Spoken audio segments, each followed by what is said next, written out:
Oke, assalamualaikum warahmatullahi wabarakatuh. Kembali lagi bersama kami di channel Umisel. Baik, pada kesempatan kali ini kita dari Umisel bakalan ngajarin buat kalian gimana cara membuat pembukuan counter atau pembukuan yang lainnya dengan menggunakan aplikasi Excel. Karena buat kita semua, kita bisa membeli aplikasi lewat penjual aplikasi seperti kasir atau yang lainnya.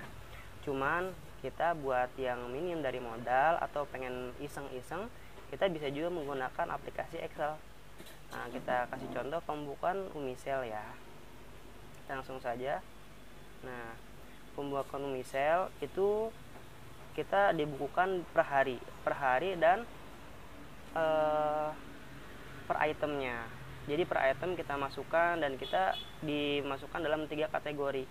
Pertama, kita ada penjualan pulsa, penjualan barang, ada juga servis HP. Untuk apa? Agar kita mengetahui berapa sih penghasilan pulsa dalam satu hari ini dan berapa penghasilan barang dalam satu hari juga servis HP-nya. Jadi biar kita mengetahui tinggi rendahnya penghasilan kita dalam tiap harinya, baik dari pulsa, barang, atau servis HP. Jadi untuk pagi kali ini kita bakal ngebahas tentang pembukuan servis HP, pembukuan counter kita gitu. Ini untuk hariannya. Nanti di season selanjutnya kita bakal ngebahas tentang pembukuan buat laporannya gitu. Jadi pertama kita membuat sheet sebanyak 30. Ini untuk mengikuti 1 bulan, karena 1 bulan itu ada yang 30, ada yang sampai 31. Dan kita membuat sheet pertama itu sesuai dengan pembukuan yang pertama kali kita buka. Contoh misalkan di sini tanggal ada 16, ini sesuai tanggal. Nanti kita buka toko dari tanggal 16. Nanti tutup tokonya tanggal 15, seperti itu. Nanti di akhir bulan bakal langsung ketahuan berapa pendapatan per harinya dan berapa jumlah dalam 1 bulan kita omset itu. Terus kas barang pun berapa. Karena kita membedakan antara pendapatan bersih kita dengan kas barang, sehingga barang pun tetap stabil dan pendapatan kita miliki. Karena kalau misalnya kita tidak menggunakan pembukuan seperti ini, maka otomatis barang habis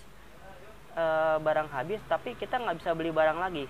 Nah, oleh karena itu kita melakukan pembukuan ini. Oke, kita langsung saja. Nah, pertama kita bakal ngisi yang pulsa. Kita bakal menjelaskan yang pulsa. Yang pulsa, jadi kita hanya mengisi kolom yang kita beli warna ini. Contohnya seperti misalkan ada orang yang beli pulsa Indosat yang harga 5.000. Nah, maka akan otomatis keluar di harga beli dan harga jualnya. Harga beli misalkan dari pusatnya 5.770 rupiah dan harga jualnya kita sudah menetapkan 7.000 gitu. Nanti kita tinggal memberikan kuantitinya di sini. Contoh misalkan dalam satu hari ada yang beli 6 orang. Kita tinggal ngisi 6, maka akan keluar jumlahnya berapa dan selisihnya kita bakal mengetahui. Dari satu item ini kita bakal dapat 7.380 rupiah gitu. Nanti tinggal diisi semuanya. Contoh misalkan ada lagi Indosat yang 10 atau Indosat yang 20, seperti itu. Nanti si selisih ini bakal kita ketahui totalnya di bawah, di jumlahnya, di jumlah tiap harinya. Nah, seperti itu. Jadi modalnya berapa, kita dapat keuntungan satu hari itu berapa. Ini dari pulsa. Dari mana sih kok bisa langsung otomatis seperti itu? Nah, si I5 dan I10 ini, si kode barang ini, kita dapat mengambilnya dari, kita membuat sheet sendiri ya. Nanti bikin sheet edit. Kalau saya bikin sheet namanya edit, kalian bebas tinggal namanya apa. Nah, kita bikin kode barangnya apa. Contoh misalkan Indosat 5 banti I5, Indosat 10 banti I10 dan sebagainya, Telkomsel, Axis, XL dan yang lainnya. Kemudian kita masukkan harga belinya berapa agar diotomatiskan ketika dalam penginputan itu akan otomatis langsung keluar harga belinya berapa, harga jualnya berapa, dan selisihnya pun berapa. Oke, sama sini mengerti? Oke, kita lihat lagi. Nah, seperti ini harga belinya. Kita lihat rumusnya sama dengan if jika B3 sama dengan kosong, ini B3 ya. Kalau B3 sama dengan kosong, maka kosong. Atau VLOOKUP B3 masuk ke edit, yang tadi yang sheet edit. Nah, terus yang ke kolom kedua. Kolom keduanya berarti yang ini harga beli, sesuai kan, harga belinya 5.700 dan yang di kolom edit pun 5.770 seperti itu. Nah yang ini pun sama, tinggal dibedakan kolomnya, kolom kedua atau kolom ketiganya. Jadi nanti di akhir pembahasan kita bakal memberikan workbook ini secara gratis atau cuma-cuma. Oke, ini dari pulsanya. Kemudian di barang pun kita sama, hanya menggunakan kode barangnya.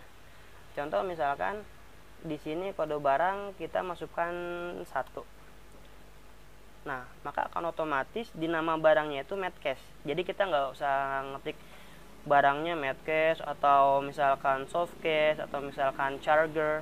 Jadi kita nggak usah menginputkan nama barangnya, karena itu butuh memakan waktu gitu. Jadi kita mempersimpel keadaan, jadi semuanya kita cuma hanya memasukkan kode dan kode barang. Jadi semua yang saya warnai ini yang hanya perlu diinput. Contoh kodenya 1, berarti namanya Medcase. Nah kita tinggal masukkan kode barangnya 1, 17, 10, 20.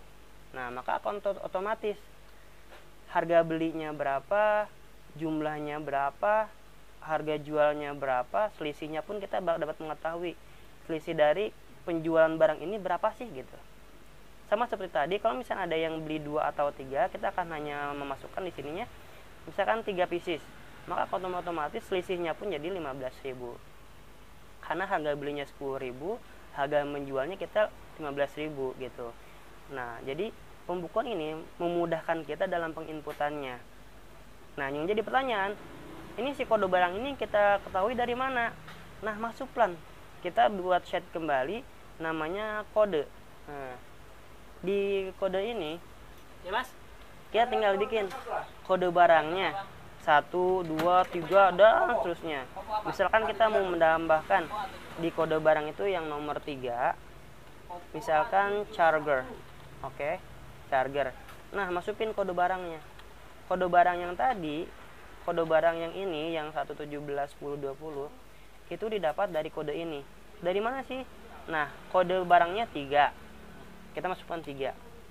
Nah 6 angka selanjutnya kita masukkan dari tanggal. Misalkan sekarang tanggal 18 bulan 11 tahun 2020.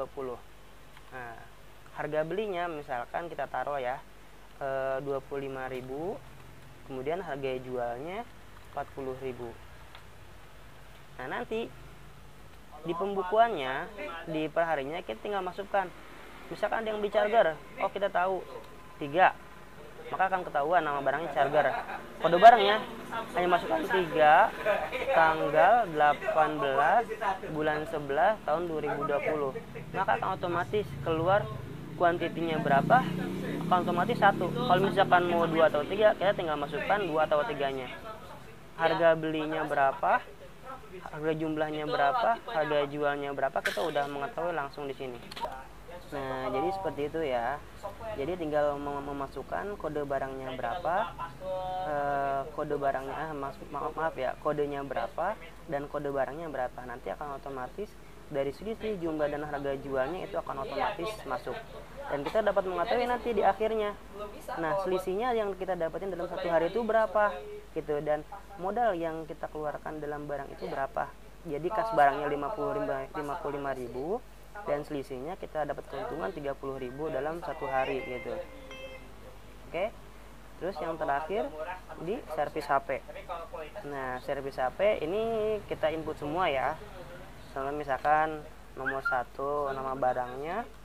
Oke, selanjutnya kita tinggal pembukuan servis HP-nya.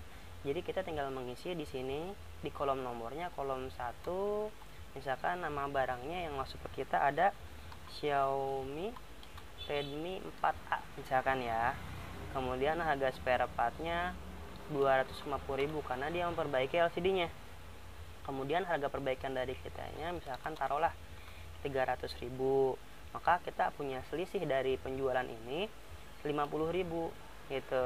Nanti kita tinggal mengisi perbaikannya apa, LCD kah atau apakah, atau baterai dan lain sebagainya. Nanti kita akan mengetahui di akhirnya, di akhir pembukaan di malam hari itu berapa sih profit yang kita dapatkan dalam satu hari gitu. Kok bisa 88.000? Ini otomatis dari mana gitu kan. Ini dapat kita ketahui dari selisih penjualan servis HP dalam satu harinya berapa, kemudian dari kas barang pun berapa, dan dari penjualan pulsa berapa gitu. Jadi selisih dari tiga dari tiga bagian ini kemudian digabungkan menjadi satu, yaitu 88.500 gitu. Ini dalam satu hari. Nanti kita tinggal isi hari kedua, hari ketiganya, nyampe 1 bulan. 1 bulan kita akan dapat keuntungan berapa gitu ya. Jadi kita bakal mengetahui pendapatan bersihnya kita tuh berapa sih dalam 1 bulan gitu. Ini masih omset ya, belum profit, karena omset itu belum terhitung potong gaji karyawan atau beban-beban yang lain. Contoh kita kebutuhan beli kanebo atau beli sapu, itu belum terpotong. Jadi nanti di part keduanya kita bakal ngebahas pembukuannya. Nah, di sini kita hanya membahas omset pendapatan dalam 1 bulan, kemudian pendapatan barangnya berapa. Karena kalau misalkan kita tidak dibagi seperti ini, kita bakal kewalahan. Nanti kita yang ada, kita belanja barang nggak sesuai dengan pendapatan barangnya. Nanti di sininya 55.000, kita belanja 100.000. Nanti yang ada uang omset yang terpotong atau uang servis HP yang terpotong, seperti itu ya. Jadi nanti di sesi selanjutnya kita bakal ngebahas di pembukuannya, karena tidak menutup kemungkinan ya, namanya pembukuan kita pasti ada yang namanya piutang, ada yang namanya kas barang, ada yang namanya hutang barang kita ke orang lain. Nanti bakal kita ketahui di bagian selanjutnya, di part keduanya itu. Oke. Dan jangan lupa, nanti kalau misal sudah mendownload aplikasi ini, aplikasi pembukuan ini, kita tinggal copy paste, karena ini kan untuk 1 bulan, kita tinggal copy buat 1 tahunnya gitu. Nanti akan mempermudahkan shortnya di pembukuan akhir tahunnya. Oke, cukup sekian. Bila taufiq wa hidayah. Assalamualaikum warahmatullahi wabarakatuh.